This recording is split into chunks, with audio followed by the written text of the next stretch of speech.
2035. Então, eu não estou comparando durante com durante, estou comparando quanto o Brasil paga realmente num título 2035. Então, eu consigo individualizar o CDS. O CDS é um derivativo não baseado em uma coisa genérica como o ENB, mas especificamente em alguma dívida. Então, eu consigo medir dívida específica de cada país associado a ele. Né? Essa é a grande vantagem do CDS, apesar do ENB ser mais famoso como índice. Né? Aqui é a diferença do Brasil, tá? O Brasil está menor do que todos aqui. E por último, aquela ideia do risco de conversibilidade. Aqui eu peguei um dado bem antigo. Por que está pegando bem antigo lá em 99? Porque é quando a gente tinha problema de reserva, né? A partir de 2002 a gente começou a diminuir nossa reserva, o Brasil entrou em câmbio livre, mas aqui nesse período tinha pouca reserva, tinha um risco cambial gigante de conversão, e aqui dá para ver a diferença entre o quanto é a LIBOR nesse período, né, quanto a LIBOR oscilava em dólar, quanto eu tinha num Treasury, um título de dívida de país de governo pago lá fora, que é o IDU, que era um dos Brand Bonds, e quanto a LIBOR, quanto o cupom limpo pagava. O cupom limpo é a taxa tirando o efeito de variação cambial. Então, aqui dá para ver que tem período onde o cupom limpo ele chega a abrir, aqui dá mais ou menos dos 17 para 27, abre 10 pontos de diferença entre tomar dinheiro no mercado internacional em dólar para uma empresa, para o governo brasileiro, e quanto o governo brasileiro tomava aqui dentro em dólar no Brasil. Essa diferença aqui é o risco de internação. Claro que isso aqui só acontece em épocas de crise. Em épocas normais, isso aqui tende a ficar muito próximo de um patamar decente. E em países com câmbio livre, ele tende a zero, né? Ele tende a desaparecer, porque não existe risco de transferência de recursos, de você estar no país e sair do país.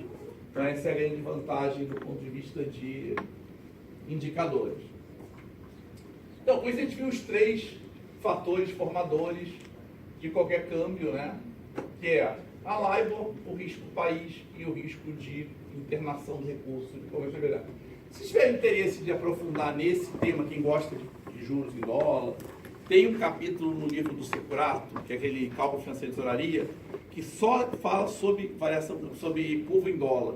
É um capítulo que eu ajudei a escrever com o Fraletti, foi escrito pelo Fraletti que me ajuda, também a gente estava fazendo junto. Ali descreve bastante o conceito do como é que como é que forma o cupom cambial, como é que tem essa curva, essa dentição que eu falei para vocês da época do Gustavo Franco. Ele é bem escrito ali, então ali tem uma explicação boa desse processo de formação da taxa de juros no mercado internacional. Se quiser aprofundar nesse tópico lá, só não tem esse livro. Tudo bem, alguma dúvida sobre os 3 fatores formadores? Aqui é mais explicação, tá? Você precisa mais para entender que existe uma dificuldade adicional no mercado internacional, que é conhecer as convenções, precisava conhecer essas convenções, e os 3 fatores de formação. O que a gente vai ver agora, né? Um tópico importante quando se fala no Brasil em termos de juros em dólar é essa ideia do cupom sujo. Você ouviu falar desse termo? O que significa cupom sujo? Cupom sujo é um nome feio, né? Cupom sujo. Na verdade, isso é uma invenção brasileira, tá? Isso é uma jabuticaba brasileira, mais uma das milhões de criações exóticas que o nosso sistema financeiro cria. Não que o mercado lá fora também não seja exótico, tá? Ele também tem suas peculiaridades. Você também dizer que só meter malha, o Brasil é o país das coisas diferentes. Não. No mundo inteiro tem. Mas o cupom sujo, especificamente, é uma peculiaridade porque ele é antinatural. Por que se chama antinatural? Porque quando você pensa em juros pressupõe uma ideia de troca temporal do dinheiro, certo? Então, teoricamente, os juros têm que ser no máximo quanto? Ou no mínimo quanto, né? Ele pode cair até no máximo quanto? Zero. Até zero, né? Então, faz sentido você ter um juros zero. Juros zero significa que é melhor você gastar o dinheiro do que você poupar, porque não tem vantagem econômica de transferir poupança no tempo. Sempre vai existir alguns juros, mesmo no mercado internacional, você tem lá um juros 0,30, 0,50, mesmo na épocas mais líquidas, sempre existe um juros para investidor. Por quê? Porque as pessoas incentivam você trocar consumo presente por consumo futuro. Então, você poupar, você gerar poupança para as próximas gerações é uma demanda da sociedade. Agora, o Brasil conseguiu criar uma situação onde os juros para investimento é o quê? É negativo. As pessoas podem vir no Brasil, tem lógica você vir no Brasil, aplicar menos 10 e sair com mais dinheiro.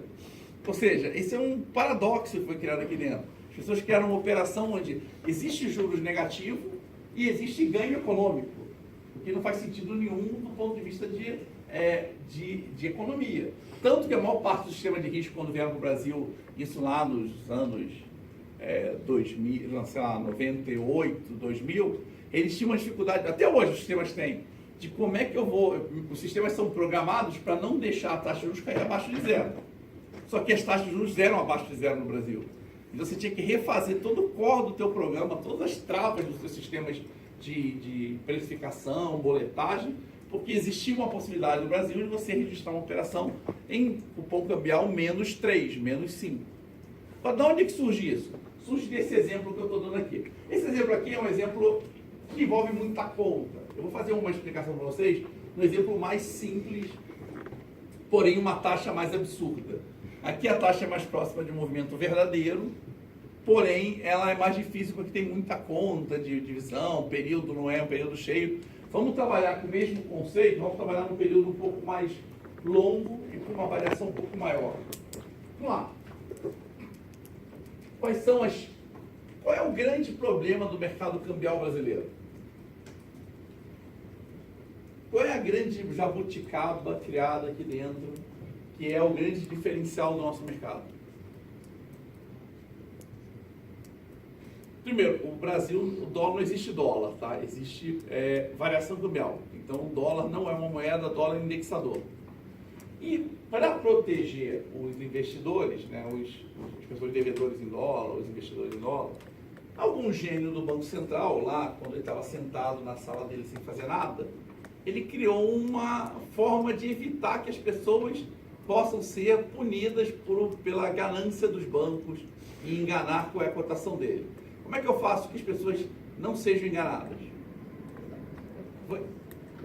Então, eu calculo o pagamento com base em quê? Na Petax. E o que é a Petax? A Petax, ela hoje até não é uma moeda ruim. Ela parece uma coisa mais próxima do que é verdade. No passado, a Petax era um bicho muito mais enrolado do que ele é hoje. O que é a Petax? É a média dos negócios feitos, né? Das operações de câmbio. Antigamente era do dia todo, agora são de determinadas horas, né? Então tem os horários de corte, por isso que ele é mais próximo da realidade. Antigamente a Petax era a média do dia de câmbio, toda a cotação que aconteceu, e aí tinha distorções gigantes, porque a Petrobras entrava às 5 horas no Banco Central para fechar câmbio, para operação de importação de petróleo, e distorcia totalmente a média. Então começou a se separar com isso. Então a Petax ela tem horas certas para cortar, e essa hora que vale. Mas qual é o grande problema da Petax? Que indexa a minha operação. Então quando eu vou lá receber no banco hoje, ele vai me pagar variação cambial baseada na Petax mais o juro. Só que a Petax é uma Petax de quando? De manhã.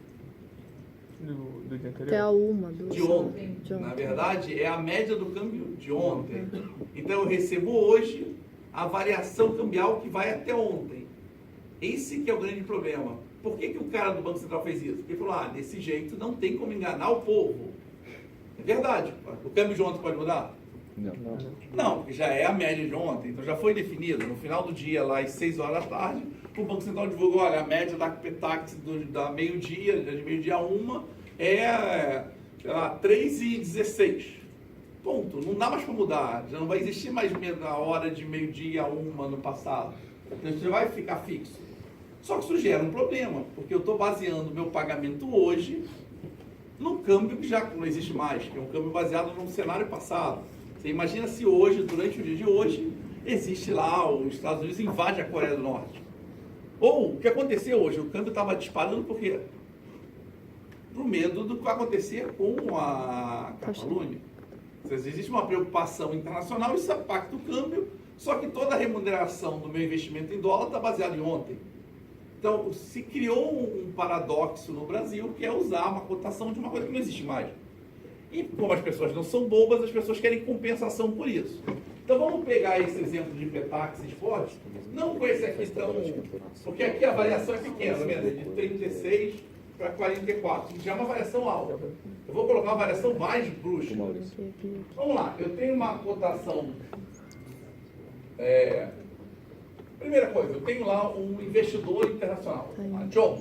John é um americano que gostaria de aplicar nos Estados Unidos, ele conhece o mercado americano, ele tem lá $1 milhão e ele quer, e a teoria é uma teoria de não arbitragem, ele gostaria de aplicar aquele $1 milhão dele no mercado internacional americano. Qual é a cotação do mercado internacional americano? Vamos dizer que seja 5% ao ano. Então, John vai pegar lá o seu $1 milhão,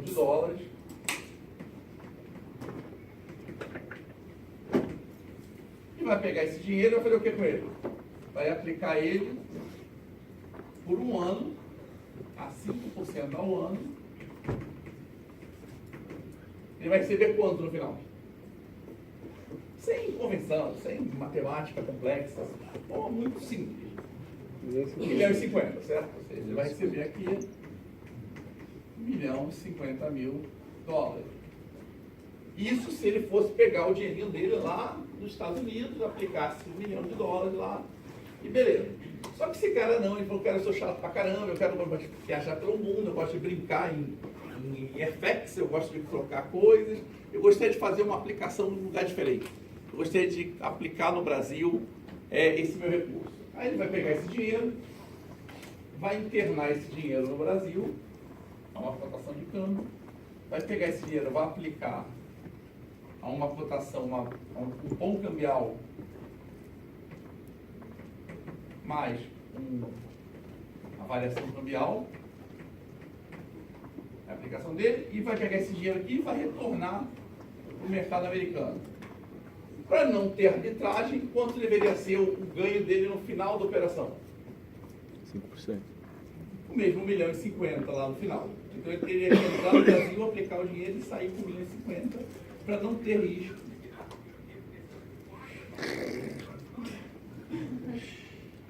E aí, vai coroando? Não, pior que não. Ainda não começou, mas é jogando. Está passando essa vergonha, né? Péssimo dia para dar aula no jogo do Brasil. Pior que o mais importante não é o jogo do Brasil. É ver se a Argentina vai sair fora da Copa. Esse aqui é o mais Mas a gente já importante. sabe.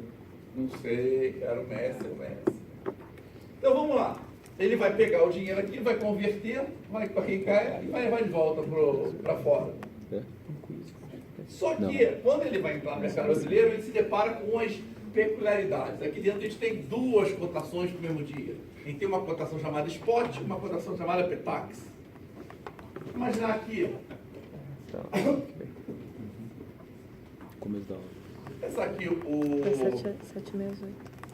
a Petax dava a 3,10 quando ele entrou nessa operação, ou 3, vamos simplificar também, 3 reais.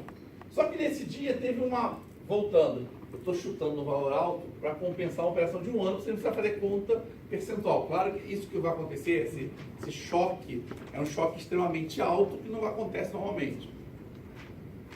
Quando é que ele teve um aumento aqui, ele esteja valendo, na verdade, Pronto. por algum motivo teve uma disparada e o dólar esteja valendo 3,30 aqui. Teve um aumento de 10% nessa brincadeira, tá bom? Nesse período de um dia. Claro, voltando, isso aqui não é, nesse caso aqui ele subiu 2,36 para 2,54, é muito mais factível esse movimento de 8 centavos. Mas aqui é uma operação de